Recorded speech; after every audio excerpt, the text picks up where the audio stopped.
You can go live.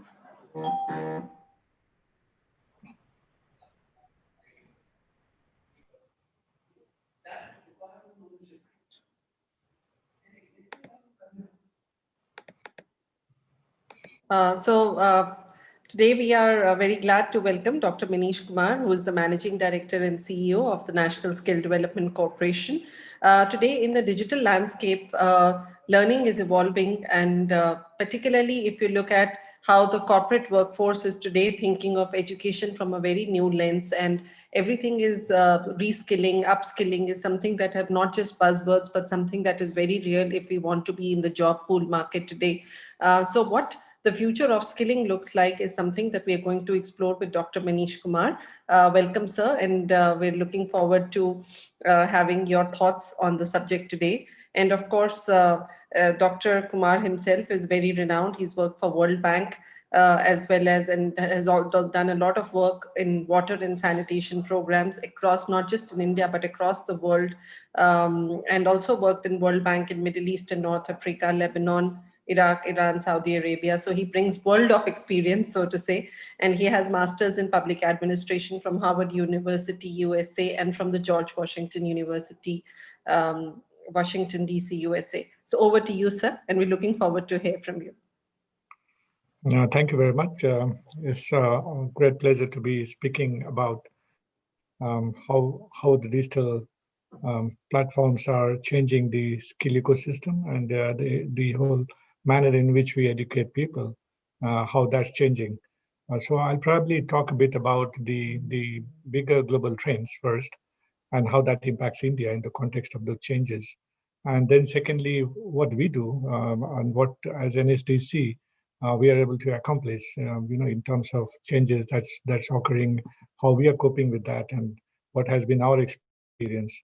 And generally then talking about few of the ways by which perhaps those who are interested, to take this agenda forward could either partner with NSDC or partner with like-minded institution and then take the agenda forward. So that's how I thought I will break my discussion.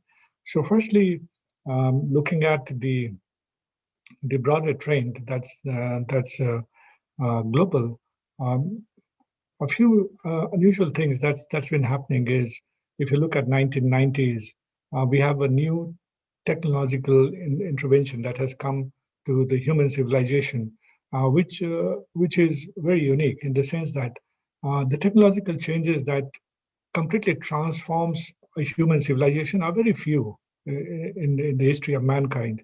So the earliest one, for example, was wheel. When we had wheel, you could actually have chariots, and then you could move faster. So that considered as the very early technological advancement that led to human civilization changing the way it organizes itself. And then over time, there are lots of others that have emerged, but there are not too many. Not every technological transformation or technological changes are transforming the human civilization. But what happened in 1990s, late 1980s and then early 1990s, with the internet coming in and the digital platforms becoming very powerful with computers and other associated technological devices coming into play, the manner in which we began to adapt, the human civilization began to adapt, started changing. And that I want to bring your attention to that big change that occurred, change that we call life transforming technology coming into our human life. And you would notice that from 1990s to 2020, it's not a very long time. But those of us who have lived through this time, from let's say our college days to the current times, you can see the change that has come about in the manner in which we transact, including the example of today. 1918 and 1919 was also a time when there was pandemic in this world. But did people communicate the way we communicate today? I think we communicate almost every day, and our outreach has actually increased. That's been possible that despite the pandemic, we are able to reach out to a large number of people is because the digital platforms that has changed the way we communicate with each other. So I think this is an important perspective to keep in mind. Also, when we look at India's context, there's something unusual again, that as soon as we find the world entering into this age of computers, age of internet, age of digital platforms, Indians in general began to do well.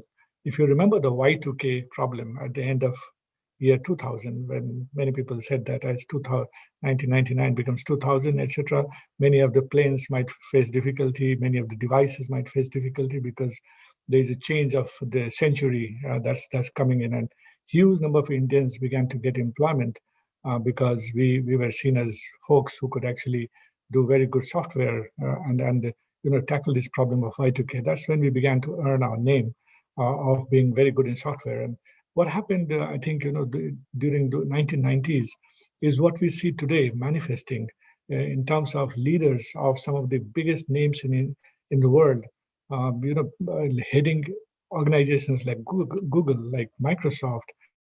So that's remarkable from India's perspective, if you think of it.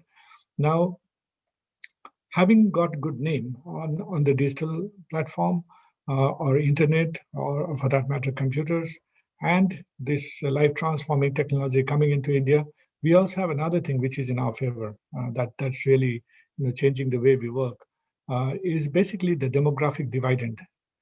Something which happens in the life of every country, but in the case of India, it emerged around 2005 and will continue up to 2050. This period being a time when number of people who earn will far exceed the number of people who are dependent on that earning, implying that the young population of India would be creating huge amount of wealth.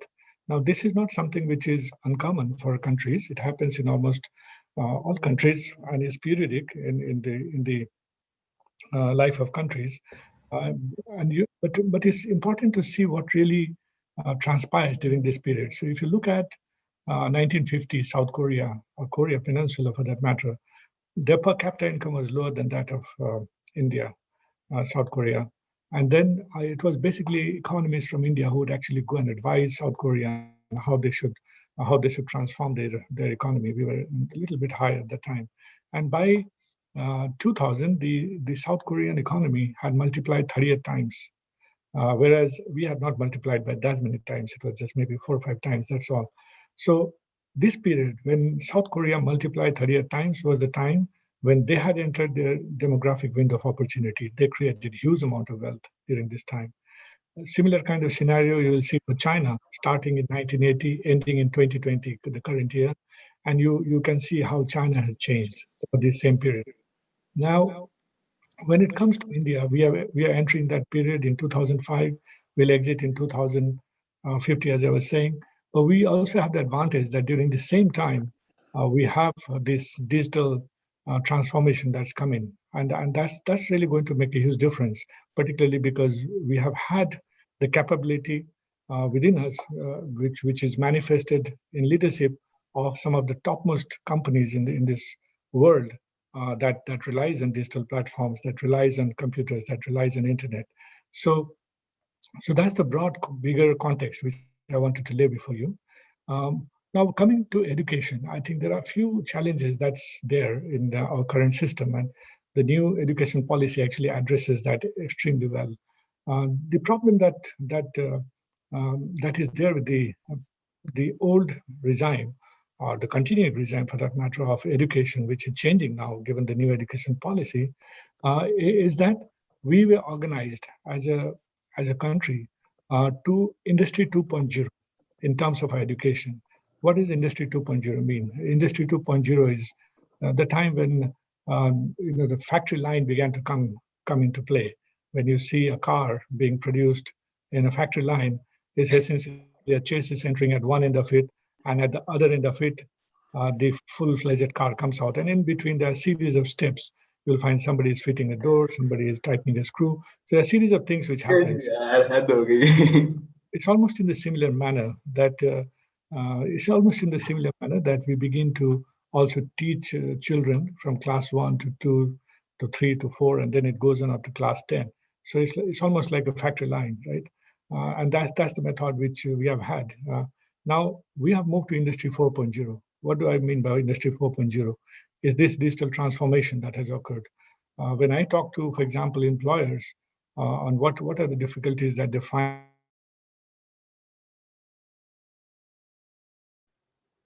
complaint is often that they are not really ready for the job market. And then when we look at what is it that they need, there's talk of competencies which are not really taught as per the old education system. They want a new method of teaching, the competency-based teaching. And NSDC has adapted itself considerably to go for the competency approach to skilling.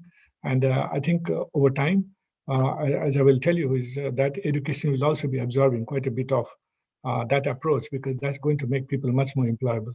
So I think when I look at the employer side, I'm finding that their expectations are very different.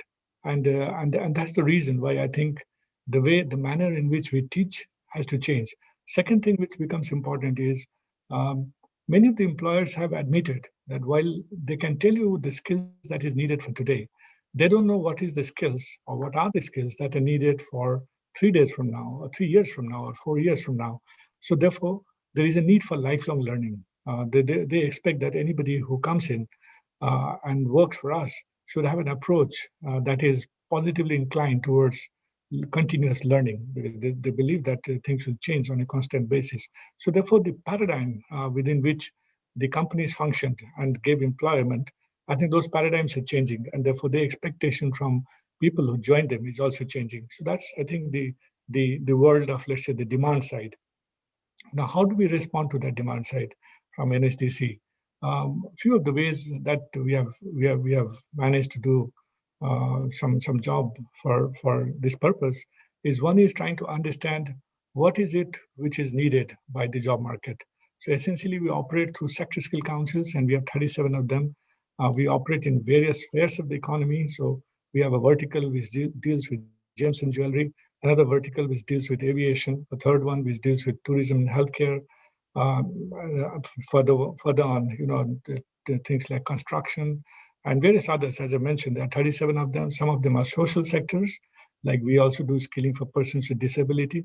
Now, the idea in each of them is that these sector skill councils should go down to the industry and find out that what is it that is emerging as a new job, and what skills would you need for those new jobs. And many of the sector skill councils are doing this very well. We have more than 2,400 different courses that we have created over time. And these courses are what we teach through about 10,000 training institutes that we have. In terms of education, what we have found, the linkage that we could make, these courses we have labeled in different layers of National Skill Qualification Framework. As you know, NSQF, National Skill Qualification Framework, can be from level 1 to level 10. Now, most of our courses are in level 3, level 4, level 5, level 6. That's where most of the space of skill usually is. As you go up and up, it gets more and more academic. So the way to, I think, work out in the education system is, even as you have your regular courses in educational institution, there could be some common or some related qualification packs, as we call, that you could consider embedding into your ongoing courses. So, for example, if you're teaching commerce, there could be some elements or some qualification packs relating to retail that you could consider embedding, or of logistics, some of the courses that we have created, which you could consider embedding into an ongoing classes that you already have. And some part of that teaching, in reality, you would already be doing in many of the institutions. All that you need to do is segregate that from the qualification packs that we create, how much you are already actually teaching, because it's generic, and they are very specialized part which you could adapt. And therefore, this particular aspect is quite important, I feel, because it can make the person who passes out with this embedded qualification pack into a regular mainstream education very employable and highly in demand in the market, because not only would you have the foundational knowledge, which is necessary for anybody to a good citizen, and therefore the importance of education always, but the fact is that it must also have a output value in terms of how the market sees it. And this is the connect that we provide. In addition, some of the new things that we have done lately, we have a platform which we call eSkill India platform, which has a lot of online courses, and online courses in about 19 different languages. There are 600 of them in the eSkill India. if I take all the partners that we have, many of them well known, like Sailor Academy from US, we have IBM, we have Salesforce, similar kind. LinkedIn is also part of that, and courses promoted by these institutions and courses created by NSDC, all of them together in that eSkill India platform. About 60, I think about 60% of them are free of cost also. These also being in 9 different languages are something which you can access, and you could actually use it for your own learning, the different qualification packs that we have. In addition to that, people often during particularly COVID times have found it difficult to connect with jobs. And we have created a portal which is basically a directory of skilled workers, an educated workforce too, where you need to register. And once you have registered as a candidate, there are companies which are also registered as part of that. And using an AI platform, they are able to locate who is the candidate suitable for my company for this particular job role, who is nearest to me in terms of physical distance. The idea being that during COVID times, people may not travel too far away and create problem for themselves. We had noticed the migration issues that really, I think, was quite frightening for many people, and therefore the idea was that can we ensure that connectivity is high enough. So this is one of the initiatives that lately we have taken. So these were some of the work that we have done so far. On how we could work together, I think we are in touch with many institutions. As I mentioned, we have more than 10,000 centers, and there are lots of educational institutions that we are connected to. We also lend money, by the way. We are a soft, we have soft interest for lending money for developing any institution relating to skills. So our partnership can be in terms of knowledge. Our partnership could be in terms of infrastructure. And the idea would be that if there are institutions wanting to build capacity for becoming, training institutions or skilling institutions embedded into education, we have a team which actually works for that. There are about 10,000 schools across India where we work through 73 different partners of ours. We have also partnership with some of the foreign institutions like Kunskapsskolan. It's a model of schooling from Sweden, and they have partnered with us for about 100 schools in Haryana, where they do skilling in a very new way, embedded into the educational system. So therefore, there is no problem between the two. There are some issues that needs to be, I think, resolved between, I think that's more at a higher level, at a policy level, in terms of framework, that when we do skilling and when the skilling is to be converted into a lateral move into the educational system, into the academic system, then how would you count credits? I think those are policy issues, and I think government is fully seized of those concerns.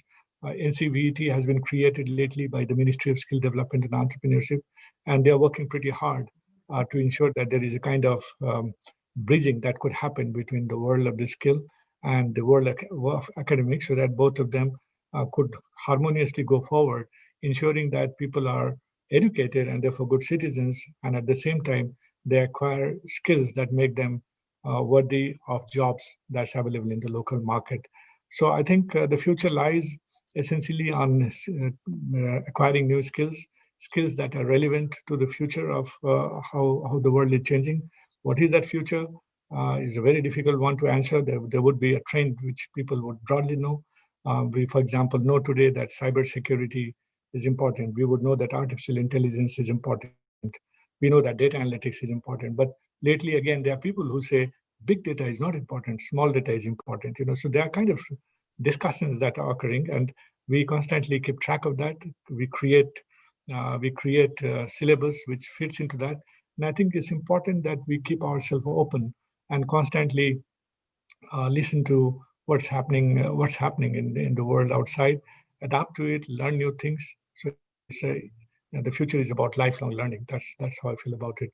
So I'm so thankful that you invited me to speak about this junction of education and skills and how they are relating to each other in the digital world. And I look forward to more partnerships as we go forward.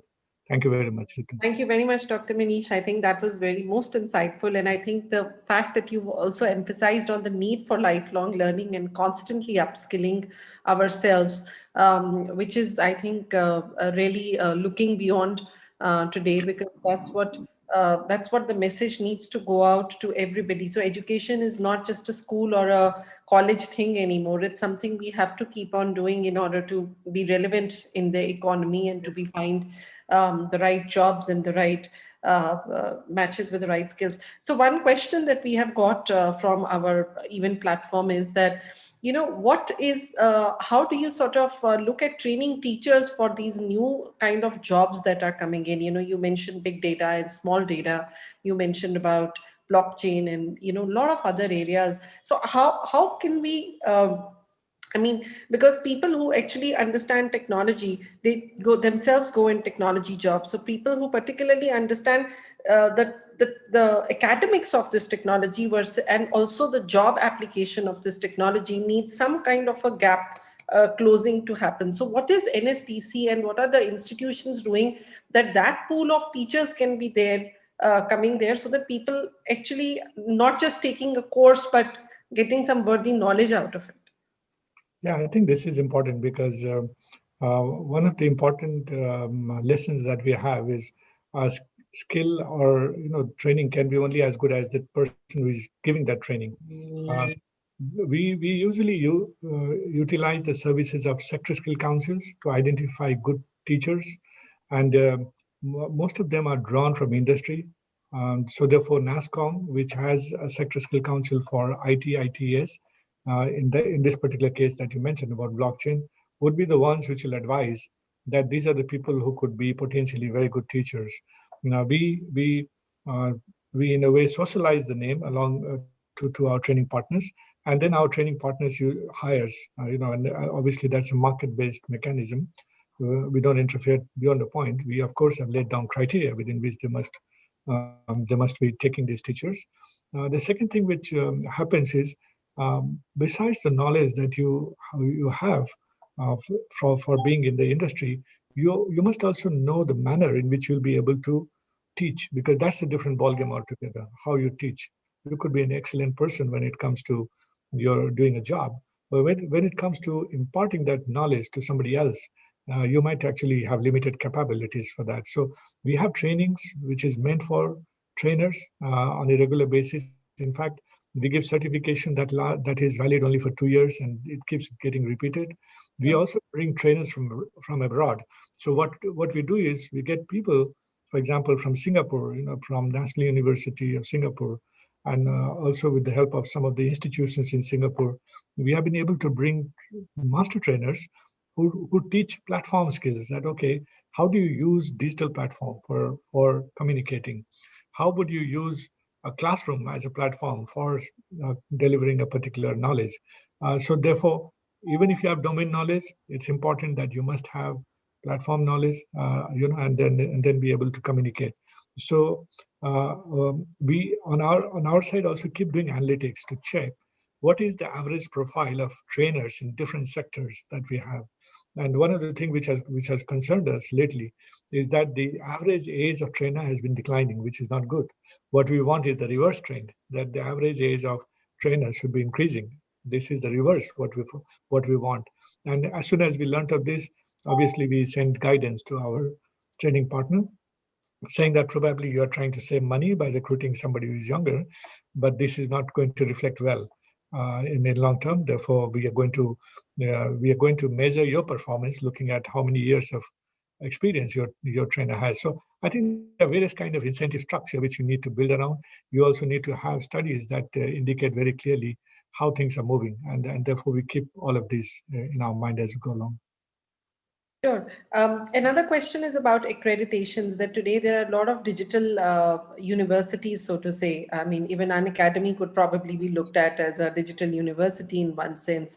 So would the accreditations given by these edtech companies for upskilling yourself be looked at by the education system as something that is at par with what a university certificate one would get. I mean, an AICTE approved university that one would get. Or, I mean, even from a skilling point of view, what do you regard? I mean, do you feel the future is in digital universities, or do you feel that you would want to open centers and train people, because they may need labs and so on? So, where is the collaboration going to be? Okay, so two parts to your question. One is about the accreditation. Secondly, whether digital will forever stay, or is it Digital how is it only. going to Yeah, evolve? digital only is Yeah, enough. yeah. So I think on the first part, accreditation, this is an ongoing, evolving thing, and we have found that we have borrowed some of the models of how we define skilling and the accreditation of skilling institutes, as well as defining the different levels of it uh, from experience of Australia and UK. So these are the two countries on which we have depended, and we have created UK in a way. Um, I think the connect between the educational system, the regular academic sense, and the skilling system is not yet strong and firmly established. Is again is something which is evolving. There is a bit of connections there, but I think it's not yet strong enough. So just to give an example, level 4 would be like somebody who is doing a course at a small course, which is equivalent to class 12. So there is the kind of, in the regular academic world, you would call it class 12 or grade 12. And in case of skilling, you'll call it level 4. And it obviously doesn't mean that if you do one course in level 4, you're equal to class 12. It means that learning that you're acquiring, it requires a mind which is developed as good as that of a child who is in class 12 and is able to comprehend that level of complexity. But it might just mean that if you have done 3 months courses, the course, then it just means that maybe you have got 5 credits out of 30 which is needed to cross. I'm just giving an example for crossing class 12 as an exam. So this credit part is not something which is yet established as of now. The sophistication of the courses and to what level does that sophistication belong, that has been established. And this has been done by Ministry of Skill Development through National Skill Development Agency. That agency has now been made NCVT, National Council for Vocational Education and Training, which is evolving. And I think it's a work in progress, I would say. In long term, as you were saying, if they're going to be digital university, now whether they could be equivalent to that of a regular university is something which is difficult to say as of now. I think it's being encouraged. The digital platforms are being encouraged. Everybody realizes that there is a great value add which comes from digital platforms. The fact that you are able to reach out to areas which otherwise you would have never done. And it's also leading to democratization of education itself. So it's a trend which is going to be there. But whether it'll acquire the same value as that of a regular university is something we need to watch and see. There are many nuances to that, which I don't have very strong view on that. I think my belief is that world is changing and we have to change with the world. But we also need to know that how are we adapting to that change, and is it leading to a value add that is positive for us? So therefore, the good values of the older system and the good values of the newer system, how do we make both of them marry and then take it forward? That's the whole, I think, idea between the two. So I think broadly that should answer your question, both of them. Yeah. Yeah, but we've got more questions coming, so we'll take them very quickly. Manish Johari is asking, how could we offer our expertise in teaching students how to learn using the NSTC network? Oh, you do. I think we have quite a bit of information in our website. So that's one part of it. Secondly, I think lately we have been saying that if you want to make skill a very strong movement, then we would want the Gram Pradhan of a village talking about skills. That's the only time when you can say that skilling is really got deep enough. At the moment, they don't. Honestly, it is urban centric, and there is a lot of effort being made by Ministry of Skill Development and Entrepreneurship to take it deeper. And as NSDC, we are trying to push it, in the direction in which Ministry wants. I'm aware that the district offices now are being established with skilling as one of the agenda. And then it goes down further to 250,000 GPs, gram panchayats that we have. So I think in the long term, we'll have to probably aim for that level of depth. At the moment, it'll be easier for me to advise to those who are in urban area that you could visit our website. You've got all the details there. If you click on the relevant part of it, you can get to know which particular center is nearest to you, and also what are the different courses that are being delivered by that center. So everything is there in the public platform. Sure, sir. No, I think that was very helpful, and I think a lot of new work that the government and the ministry under your leadership happening at NSTC, and I think only the fruition of it is something we'll see probably post the pandemic when things are open and people are actually able to take the services to their true capacity. So thank you for joining us today. We also going to award some winners in the EdTech industry who are doing some wonderful work today and have actually helped and everybody sailed through the pandemic when it came to the education and training within the sector. So I'm going to give it to Kavya to announce the winners, and sir, if you could facilitate them, that would be very helpful. Sure. Over to you, Kavya. Thank you very much, Ritu, and thank you very much, Dr. Manish, for those pioneering thoughts that you've shared. And considering that we have your presence gracing us for the next set of awards, let's get the awards ceremony continued and resumed again. So with that, let's move on to our next category of the awards for the evening that we're talking about. And here we go. The first category over here that we're talking about is the Best Enrollment and Admissions Management Solution of the Year. Ladies and gentlemen, I believe all of us are cued into the screen, so it's also time to find out the winner in this category, and the winner is Admissions 24. We're going to come together and have a round of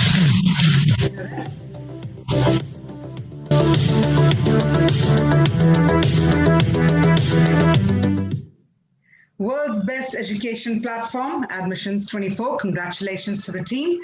Let's now move on to our next category, which is Best College Prep Platform. Now that's an interesting category altogether, and it's time to announce the winner, and the winner is College Deco.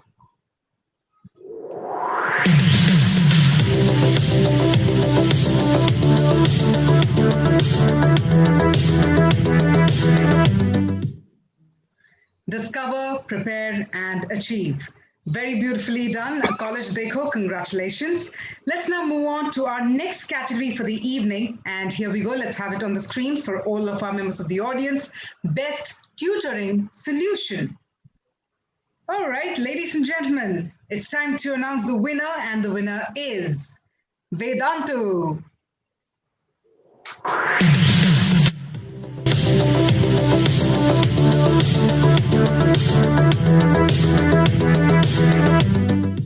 I think Vedantu believes in something really powerful, saying that India will not stop learning. In fact, India's learning won't stop. So I think that's very powerfully put. Congratulations to the team of Vedantu. Let's now move on to our next category as well. And the next category is EdTech Startup of the Year. You know, in this entire last 6-7 months, the kind of the way EdTech has managed to pivot, it's only befitting we have this amazing category, EdTech Startup of the Year. And the winner in this category is Simply Learn.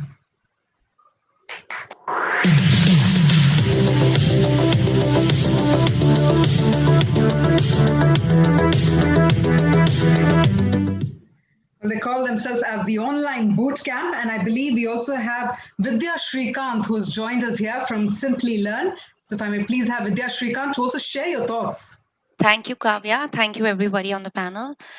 So it's indeed a pleasure. It's always nice to get recognized for the work that we do. And of course, we are not a startup anymore because we have been in the industry for 10 years, but still it's nice to be called a startup because very exciting. And the feeling of being a new entrant in the market is always a good thing to have.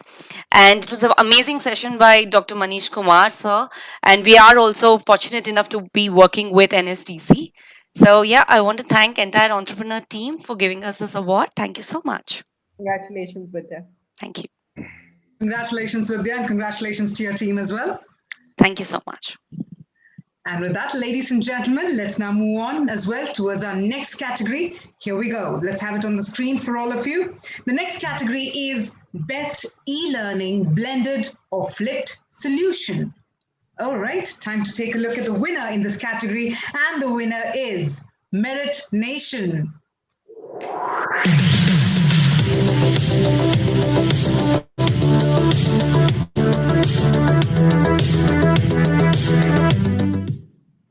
Merit Nation, it says, because they believe that school must go on. I think just the way we were earlier hearing from our speakers, how education is something that's lifelong. So congratulations to Merit Nation. Time to move on to our next category very quickly. Here we go. Best EdTech Company of the Year. Ladies and gentlemen, and the winner is Unacademy.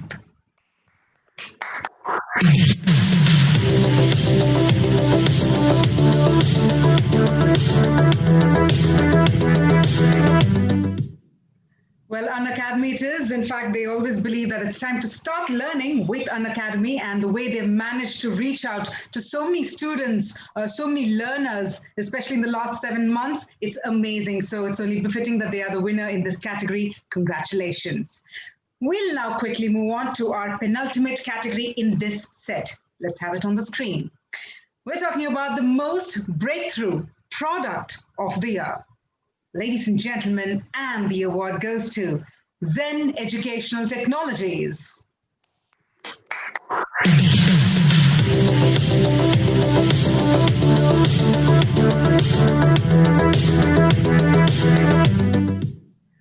Innovative learning and enlightening solutions over there. But I've also been informed that we have Samir Haridas from Zen Education Technologies who has joined us in. Hi, Samir. Over to you. Hello. Hi. Congratulations. I thank the entrepreneur team. This is an amazing platform bringing together amazing talent and all the stakeholders in education. And it's really a great privilege, honored of having received the most breakthrough product of the year. I mean, in fact, we have introduced this augmented reality for education. It's a seamless marriage between educational books and augmented reality holograms. And we are also working to bring out augmented reality glasses. These are very futuristic products on which world's top tech companies are working on. And we are really, what we can say, we have been able to bring these futuristic products as of now, even, and it's available in the market, reaching even the villages and remote corners in India. And this platform having recognized us, it's an immense privilege. It only gives us a lot of encouragement, motivation to take our innovation to much more dizzy heights. And thank you once again. We continue to look forward to your good work and, of course, seeing an increase in augmented reality of. We are working on both augmented reality and virtual reality. I mean, your recognition, it really is a great encouragement. Thank you. Congratulations. Congratulations, Samir, and congratulations to your team. Some innovative ideas in the pipeline as well. We're looking forward to it. On that note, it's time for our final category in this set of awards. So let's move on now to our next category, which is Best Mobile Learning Application of the Year. All right, ladies and gentlemen, and the award goes to Doubt Nut.